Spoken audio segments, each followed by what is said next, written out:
बिस्मिल्लाहिर्रहमानिर्रहीम। पारा नंबर 4 लन तनालुल बिर्रा, सूरत नंबर 3 आले इमरान। इसका रुकू नंबर 4 और 5 तिलावत कर लिया। वइज़ गदौत मिन अहलिका तुबव्विउल मुमिनीना मक़ाइद लिल-क़िताल वल्लाहु समीउन अलीम।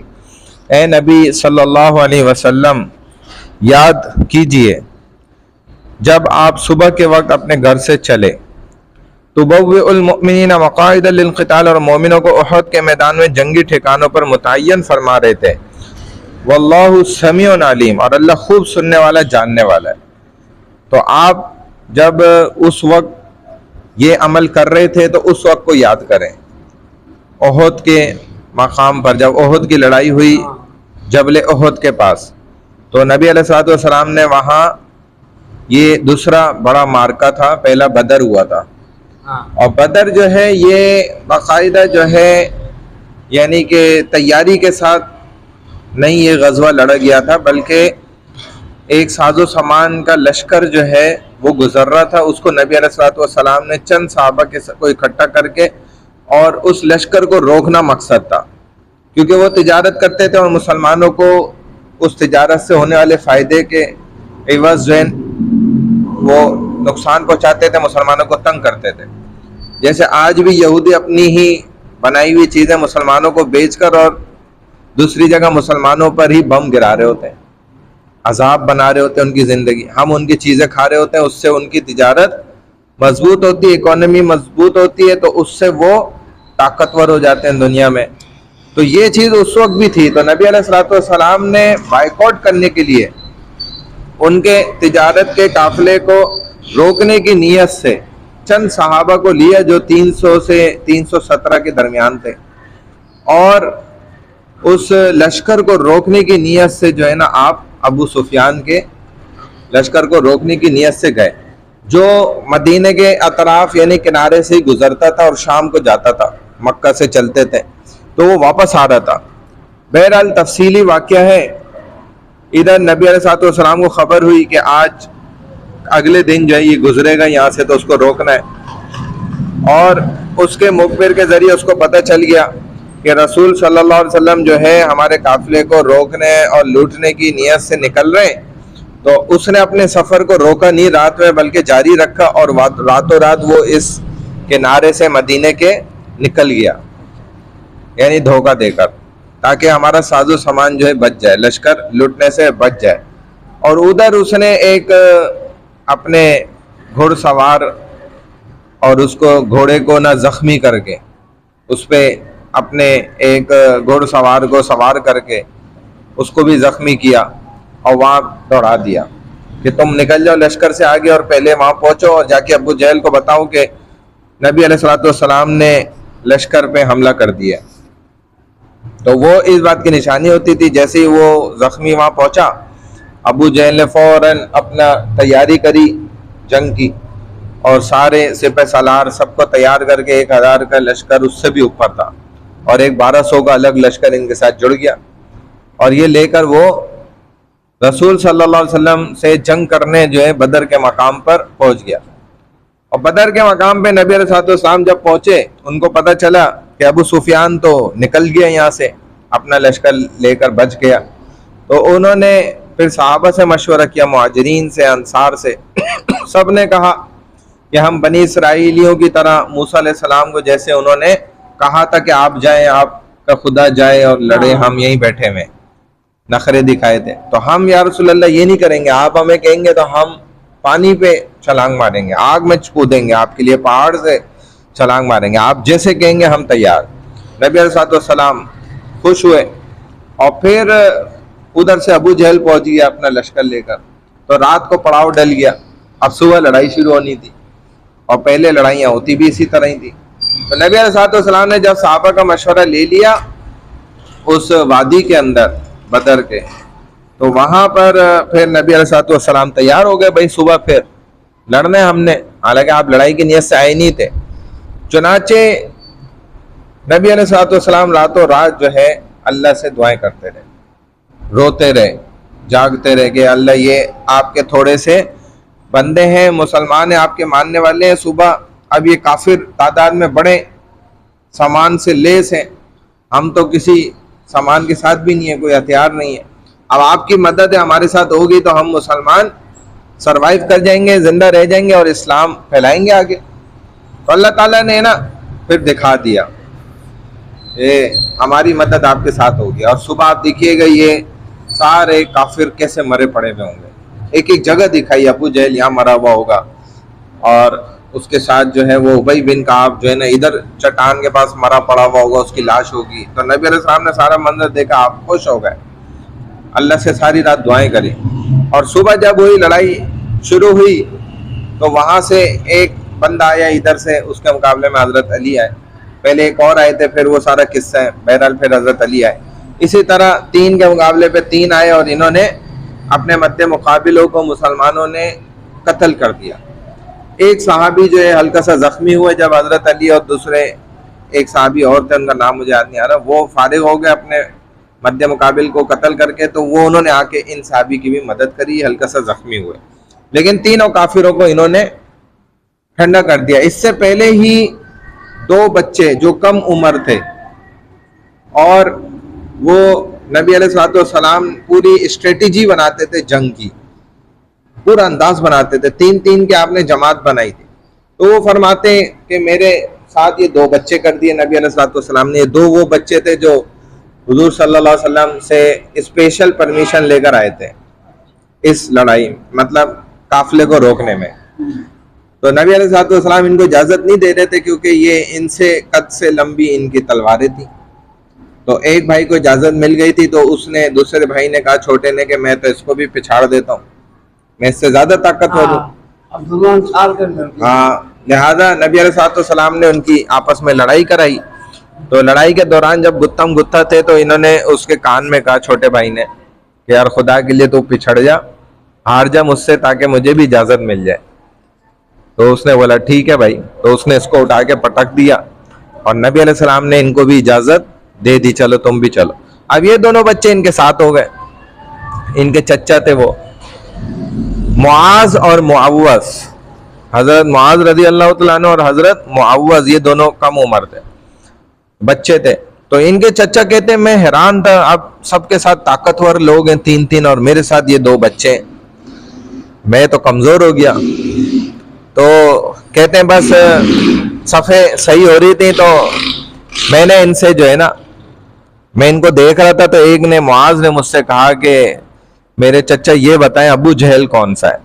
अबू जहल सरदार था इस काफिले का पूरा और दुनिया का बदतरीन काफिर था। नबी अलैहिस्सलाम ने एक मौके पे फरमाया कि मूसा का भी फिरौन जो था वो क्या काफिर होगा, क्या बदमाशी की होगी उसने जो अबू जहल ने की है। यानी मूसा के फिरौन जैसे भी अगर 100 मिला लो ना, उससे ज्यादा सख्त ये अबू जहल था। वो क्यों था मैं अभी बताता हूँ, इस वाक्य में वो बात आपको समझ आ जाएगी कि क्यों ये बात नबी अलैहिस्सलाम ने फरमाई। तो कहते हैं मुआज ने पूछा तो चच्चा हैरान हो गए कि ये अबू जहल का क्यों पूछ रहा है, वो तो इतना खतरनाक सरदार है, लड़ाका, जंगजू है। तो ये कहने लगा नहीं आप मुझे बताएं, मैंने सुना हुआ है नबी अलैहिस्सलाम को गालियां देता है, आज उसे नहीं छोड़ूंगा। तो कहते हैं मैं इसका जोश देख के हैरान हो गया, मैंने कहा अच्छा मुझे जैसी नजर आएगा मैं तुम्हें दिखा दूंगा। इसी तरह हजरत मुआवज ने कहा, कहते मैंने उसको भी यही जवाब दिया। इतने में अबू जहल की किस्मत खराब थी, वो सफ़े पीछे से ठीक कराता कराता आगे आ गया। जैसे ही वो आगे आया सफ़े अव्वल के, तो मैंने एकदम इशारा करके बताया कि मुआज को कहना देखो ये अबू जहल है, दूर से इशारा किया, ये इधर इनकी सफ़े थी उधर उनकी थी। तो वो कहते हैं कि अभी मैं इनको बताया थे, इधर से मुआवज दौड़ गया तलवार लेके, उसको देखा तो इधर से मुआज तलवार लेके ऐसे दौड़ा जैसे चील जो है हमला करती है ना, बाज हमला करता है। और दोनों ने ले जाके अपनी तलवार नंगी जो है ना, वो एक ने अबू जहल को यहां से घुसाई तो यहां निकल गई और दूसरे ने यहां से घुसाई तो इधर निकल गई और अबू जहल तो उधर ही गिर गया, हालांकि अभी तो लड़ाई शुरू भी नहीं हुई थी। और कुफार देख रहे ये क्या हो गया एकदम। और कहते हैं मैं उनको देख के हैरान कि ये इन्होंने दोनों बच्चों ने क्या कर दिया, बड़ा जबरदस्त काम करा। तो कहते मैं भी दौड़ा पीछे। अब जब मैं पहुंचा अबू जहल के करीब तो वो नीचे गिर चुका था जमीन पे, और मैंने भी अपनी तलवार निकाल के उसकी गर्दन काटने की कोशिश करी तो उसने मुझे आवाज लगाई कि ओ गुलाम की औलाद। अरबी में जो अपने जबान में उसने कहा, उसका तर्जुमा ये कि तू अपनी गुलाम वाली तलवार से मेरी गर्दन नहीं काटो, मैं सरदार हूं, मेरी तलवार निकालो, मेरी सरदार की तलवार से जो है ना गर्दन काटो। ऐसा खतरनाक था। तो इन्होंने अपनी तलवार वापस रखी और उसकी तलवार निकाली। तो अभी कहते हैं कि जब इन्होंने एक यहाँ से तलवार मारी थी ना तो आधे से ज्यादा 90% गला कट चुका था उसका। और कहते हैं सर ये 2-3 रगे जो ये होती है ना, जैसे सांस की नाली, खाने की, और ये सिर्फ नजर आ रही थी जुड़ी हुई। तब वो ये बातें कर रहा था और कह रहा था कि देखो सरदार की गर्दन है, नीचे से रख के काटो जरा सीने की तरफ से, ताकि बड़ी नजर आए कि किसी बड़े कबीले के सरदार है ये, उसकी गर्दन है, कोई मामूली नहीं। तो कहते हैं मैंने उसकी कहने के मुताबिक ही उसकी तलवार से गर्दन नीचे से काटी। तो वो फिर मैंने खींचने की कोशिश करी तो मेरे से अकेले नहीं खींची, उसकी गर्दन इतना बड़ा सर था। तो मैंने उसके साथ छींचड़े बांधे, जो भी कपड़े थे फटे पुराने वो बांध के, फिर 2 सहाबियों ने, इन्होंने और ने मेरे साथ मिलकर उसको घसीट के खींच कर हम रसूलुल्लाह सल्लल्लाहु अलैहि वसल्लम की मजलिस में ले जाकर फेंका। तो नबी अलैहि सलाम खुश हो गए, वाह वाह किया आपने, ये काम जबरदस्त हो गया। अब तो कुफार डर गए पहले ही कि ये तो बच्चों ने ये हरकत कर दी। अल्लाह की मदद अलग इनके साथ थी कि अल्लाह ताला ने जब ये काफिला पड़ाव डाल रहा था, रात में कुफार की जानिब जो थी वो सूखी हुई थी और मुसलमानों की तरफ जो थी वो गीली थी। तो अल्लाह ताला ने रातों रात में तेज बारिश करी। उस बारिश से क्या हुआ, मुसलमानों की सारी कीचड़ धुल गई और इधर कीचड़ बन गई कुफार की तरफ। एक तो ये मदद की अल्लाह ने। दूसरी मदद ये करी कि इनके दरमियाने लड़ाई ना मुसलमानों को ऊँग दी नींद, उससे वो फ्रेश होकर उड़ गए, खड़े खड़े सो गए सारे। अल्लाह ने ऐसे वक्त को रोका, क्या किया वो अल्लाह जानते। तीसरा फरिश्ते उतरे। तो जब ये लड़ाई शुरू हो रही थी ना उस वक्त अबू जहल का हाथ छुड़ा के ना इबलीस भागा। इबलीस इसको तैयार करके लेकर आया था अबू जहल को कि तूने लड़ाई करनी है, आज इस्लाम मोहम्मद सब खत्म नौजुबिल्ला। तो वो जब हाथ छुड़ा के भागने लगा, अबू जहल ने बोला तू क्यों भाग रहा है कमबख्त? तो उसने कहा कि मुझे जो नजर आ रहा है वो तुझे नजर नहीं आ रहा, अगर तुझे भी नजर आ रहा होता तू भी भाग जाता। क्योंकि उनको जिब्राइल नजर आ गया था उसको कि जिब्राइल कमांड कर रहे हैं, पूरी फौजें उतर रही हैं फरिश्तों की उनके साथ। वो तो जैसे उसने देखा वो तो भागा, अबू जहल को छोड़ के भाग गया था वो। अबू जहल का ये असर हुआ। फिर साहबा कहते हैं अभी हम तलवार निकालते ही थे वो 2 टुकड़े हो जाता था काफिर। ऐसे बदर के मकाम पे फतह हासिल हुई। उसके बाद कुफार बहुत ज्यादा जो है ना भिपर गए और उन्होंने ये ओहद की लड़ाई का फैसला किया। तो ये उसका बदला लेने के लिए, और ओहद पे अल्लाह के रसूल सल्लल्लाहु अलैहि वसल्लम ने जो स्ट्रेटेजी यूज की हमेशा अलग अलग, तो आपने 50 तीर अंदाज ओहद पहाड़ी पे बिठाए। ये उसी इसके पीछे इतना तफसीली वाकया था, बहरहाल मैंने सुना दिया, वक्त नहीं था। तो इद हम्मत ताइफतानी मिनकुम अन तफशला वल्लाहु वलियुहुमा व अलल्लाहि फल्यतवक्कलिल मुमिनून। और याद करो जब तुम में से 2 ग्रोहों ने पसपाई का इरादा किया, हालांकि अल्लाह उनका मददगार था और मोमिनों को अल्लाह ही पर भरोसा करना चाहिए। वलक़द नसरकुमुल्लाहु बिबद्रिन व अंतुम अज़िल्ला, ये वही बदर आ गया। यकीनन अल्लाह ने जंग बदर में तुम्हारी मदद की जबकि तुम निहायत कमजोर थे। वलक़द नसरकुमुल्लाहु बिबद्रिन व अंतुम अज़िल्ला फत्तकुल्लाह लअल्लकुम तशकुरून, इसलिए तुमको चाहिए अल्लाह के अजाब से डरते रहो ताकि तुम इसकी नेमतों का शुक्र अदा करो। इज़ तक़ूलु लिल मुअमिनीना अलन यकफ़ियकुम अन युमिद्दकुम रब्बुकुम बिसलासति आलाफ़िम मिनल मलाइकति मुनज़लीन, याद करो जब आप मोमिनों से फरमा रहे थे क्या तुम्हारे लिए काफी नहीं कि अल्लाह आसमान से 3000 फरिश्ते उतार कर तुम्हारी मदद करे। और ये आज भी हुआ। अफगानिस्तान में हमारे खुद उस्ताद बताते हैं भाई ऐसे गोले आते थे और ऐसे कोई थैलों में ले लेता था और वापस फेंकता था। बला इन तस्बिरु व तत्तकू व यअतूकुम मिन फौरिहिम हादा युमदिदकुम रब्बुकुम बिखमसति आलाफिम मिनल मलाइकति मुसव्विमीन, हाँ अगर तुम सब्र करो और अल्लाह के अजाब से डरो और तुम्हारे दुश्मन तुम पर फौरन चढ़ आए तो तुम्हारा रब 5000 निशान लगे हुए खास फरिश्तों के जरिए तुम्हारी मदद करेगा। वमा जअलहुल्लाहु इल्ला बुशरा लकुम वलितत्मइन्न कुलूबुकुम भी, ये तो अल्लाह ने तुम्हें महज खुशखबरी सुनाई है ताकि तुम्हारे दिल मुतमईन हो जाए। वमन नस्रु इल्ला मिन इंदिल्लाहिल अजीजिल हकीम, वरना मदद तो सिर्फ अल्लाह ही की तरफ से है जब जो सब पर गालिब है, खूब हिकमत वाला है। लियक़्तअ तरफ़म मिनल्लज़ीना कफ़रू औ यकबितहुम फयनक़लिबू ख़ाइबीन, अल्लाह ने ये इसलिए किया ताकि कुफ़ार का एक बाजू काट दे या उन्हें शिकस्त दे दे ताकि वो नामुराद वापस लौट जाए। लैसा लका मिनल अम्रि शै औ यतूबा अलैहिम औ युअज़्ज़िबहुम फ़इन्नहुम ज़ालिमून, ए नबी सल्लल्लाहु अलैहि वसल्लम कुफ़ार के इस मामले में आपका कोई इख्तियार नहीं। अल्लाह चाहे तो उन्हें तौबा की तौफीक भी दे दे या अजाब में मुब्तला कर दे, इसलिए कि वो काफिर जालिम है। काफिर जालिम क्यों होता है?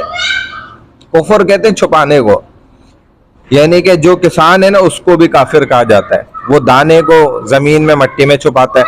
और काफिर भी अल्लाह की वहदानियत को छुपा करना कुफर कर रहा होता है, अल्लाह की वहदानियत को वो छुपा रहा होता है, उसका दिल कह रहा होता है, मान रहा होता है कि भाई अल्लाह एक ही है, कोई दूसरा नहीं है, लेकिन वो फिर भी इस बात को छुपाता है सारी जिंदगी, इसलिए उसको काफिर कहा। और वो जालिम इसलिए है कि चूंकि ये जुल्म है हकीकत को छुपाना भी, हकीकत आपको पता है आप छुपा रहे हैं तो आप जालिम है।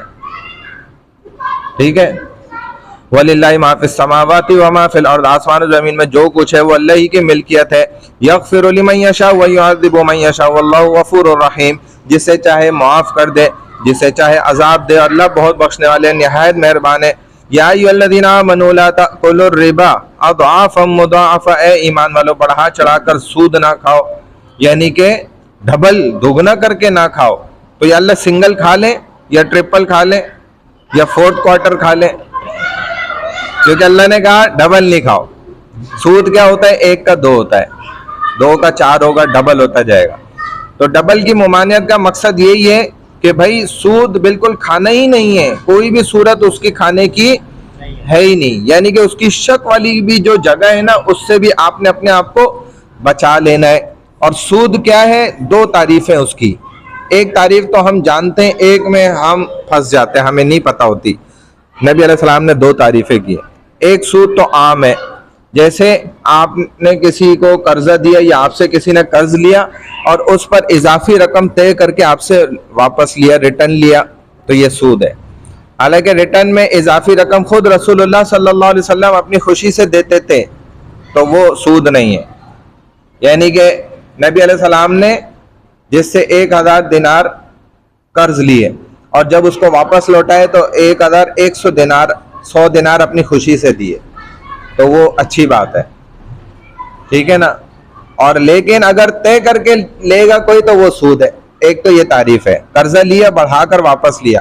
दूसरी तारीफ ये है जो नबी अलैहि सलाम ने बतलाई कि 6 चीज़ों की मिसाल दी और उसमें 3 शराइत का जिक्र किया कि अगर इन 6 चीज़ों का मुकाबला तकाबुल एक दूसरे के साथ हो, आपस में लेन देन हो, ठीक है ना, यदम बियदिन हो, यानी कि हाथ दर हाथ हो, नकद हो, एक ही जगह पर किया जाए और उसमें कोई उधारी ना हो, जगह भी ना बदली जाए, तो वो फिर सूद से बच जाएगा। लेकिन अगर ये शराइत नहीं होंगी तो सूद उसमें शामिल होगा। जैसे आपने मिसाल दी कि सोना सोने के बदले, ज़हाबम बिज़हाबिन, इसी तरह चांदी चांदी के बदले, फिज़्ज़तिन बिफ़िज़्ज़तिन, यानी कि सोना सोने के बदले लिया दिया जाए, चांदी चांदी के बदले ली दी जाए।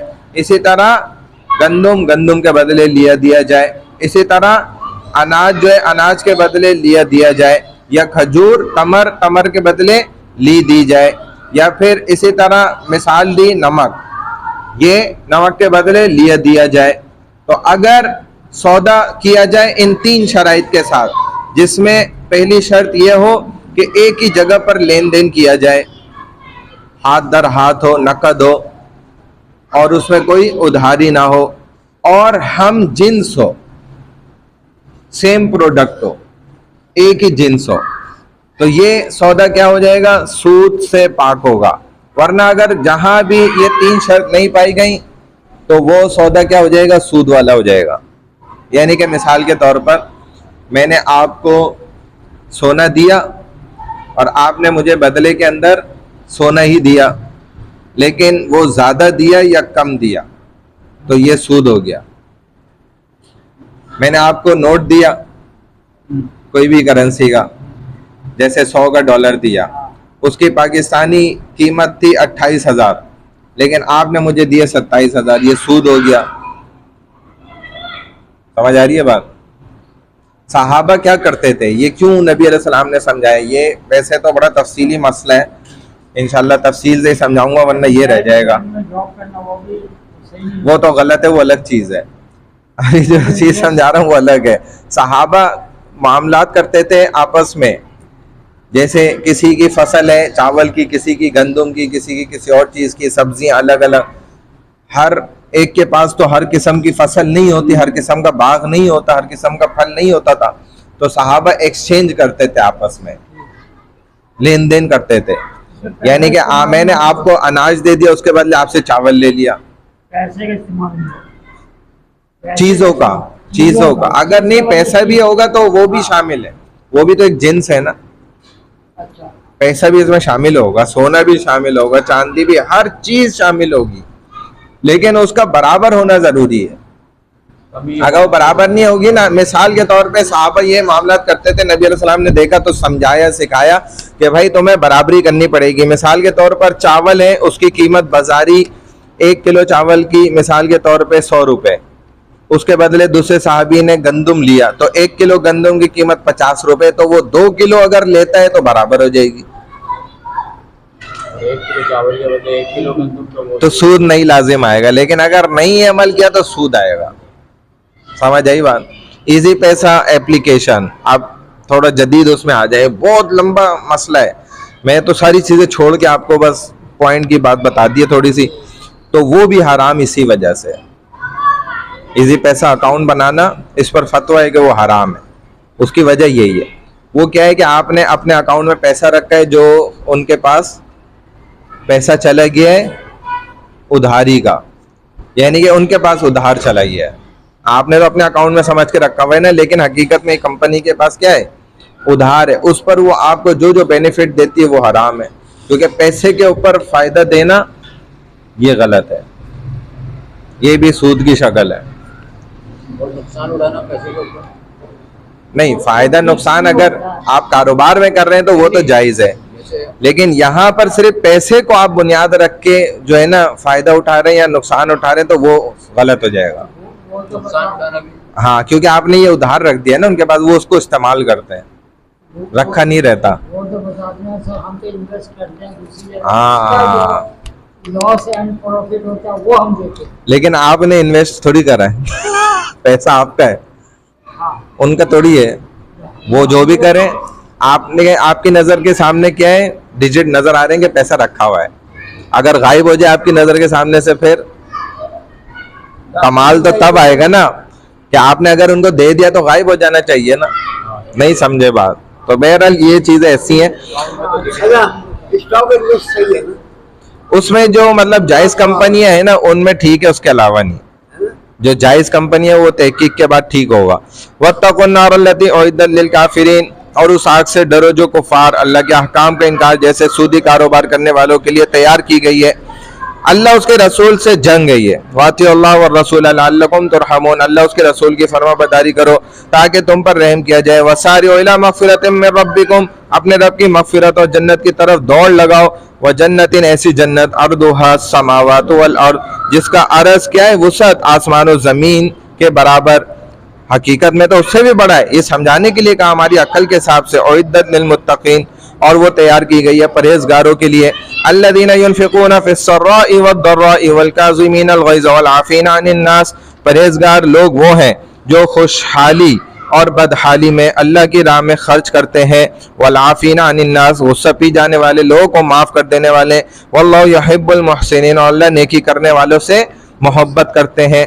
वल्लज़ीना इज़ा फ़अलू फ़ाहिशतन औ ज़लमू अनफुसहुम ज़करुल्लाह फ़स्तग़फ़रू लिज़ुनूबिहिम, ये वो लोग हैं जब उनसे कभी कोई बेहयाई का काम हो जाता है या ये कोई गुनाह करके अपने ऊपर जुल्म कर बैठते हैं तो फौरन अल्लाह को याद करते हुए अपने गुनाहों की माफ़ी मांगते हैं। अल्लाह के सिवा कौन गुनाहों को माफ़ कर सकता है, वो जानबूझकर अपने बुरे कामों पर इसरार नहीं करते। उलाइका जज़ाउहुम मग़फ़िरतुम मिन रब्बिहिम, ये वही लोग हैं जिनका बदला उनके रब की तरफ से बख्शिश और जन्नत के ऐसे बागात हैं जिनके नीचे से नहरें जारी होंगी और वो उसमें हमेशा रहेंगे। कैसा अच्छा बदला है नेक अमल करने वालों का। क़द ख़लत मिन क़ब्लिकुम सुननुन फ़सीरू फ़िल अर्ज़, बिलाशुबा तुमसे पहले भी इस तरह के वाक़यात गुजर चुके हैं, ज़मीन पर चल फिर कर देख लो। अम्बिया अलैहिस्सलातु वस्सलाम जुटलाने वालों का क्या अंजाम हुआ। आधा बयानुल लिन्नास, ये कुरान आम इंसानों के लिए ऐलान हक है, परहेज़गारों के लिए हिदायत और नसीहत है। वला तहिनु वला तहज़नु व अंतुमुल आलऊन, तुम दिल शिकस्ता ना हो और ना ही गम करो, अगर तुम ईमान वाले हो तो तुम ही गालिब रहोगे। इन यमसस्कुम क़रहुन, अगर तुम्हें जंग उहद में जख्म लगे हैं तो ऐसे ही जख्म जंग बदर में कुफार को भी लग चुके हैं। हम इन अय्याम के नशेब व फराज को लोगों के दरमियान गर्दिश देते रहते हैं। वलियअलमल्लाहुल्लज़ीना आमनू व यत्तखिज़ मिनकुम शुहदा, तुम्हें जख्म इसलिए लगे कि अल्लाह जानना चाहता था कि कौन सच्चे ईमान वाला है, कौन भागता है, कौन ठहरा रहता है। वो तुम में से बाज़ को शहादत का मर्तबा देना चाहता था और अल्लाह जालिमों से मोहब्बत नहीं करता। और उस आजमाइश की एक वजह यह भी थी ताकि अल्लाह ईमान वालों को निखार दे, कुफार को मिटा दे। अम हसिबतुम अन तदखुलुल जन्नत, क्या तुम ये समझ बैठे हो कि तुम यूं ही सीधे जन्नत में दाखिल हो जाओगे, हालांकि अभी तो अल्लाह ने तुम में से उन लोगों को परखा ही नहीं जो अल्लाह की राह में जिहाद करने वाले, इसकी खातिर सब्र करने वाले हैं। वलक़द कुन्तुम तमन्नौनल मौत मिन क़ब्ल अन तल्क़ऊ फ़क़द रअयतुमूहु व अंतुम तंज़ुरून, आखिरी आयत है ये। तुम तो इससे पहले शहादत की मौत के ख्वाहिशमंद थे, अब तुमने उसे अपनी आंखों से अपने सामने देख लिया, तो अब डरने की जरूरत नहीं है, बल्कि शहादत ऐसा मजा है जब शहीद को इस मजे का पता है, क्योंकि उसे ही लगता है। और खुद रसूलुल्लाह सल्लल्लाहु अलैहि वसल्लम फरमाते हैं कसम खा के कि काश अल्लाह मुझे जो है दोबारा जिंदा करे, मैं फिर काफिर के मुकाबले पे हूँ, वो मुझे जख्म दे और मुझे शहीद कर दे, और फिर अल्लाह मेरी रूह को मेरे जिस्म में दोबारा डाले, फिर वो मुझे जख्म मारे और मुझे शहीद कर दे। कि जो मज़ा शहादत में है वो जन्नत में भी कहाँ। ये किसी शायर ने भी बात कही थी कि जो मज़ा शहादत के वक्त आता है वो जन्नत में भी नहीं मिल सकता, वो ऐसा ज़बरदस्त मज़ा हो। अल्लाह बहरहाल हमें भी इसकी ख्वाहिश करने की ज़रूर तौफीक अता फरमाए। सदक़ल्लाहुल अज़ीम।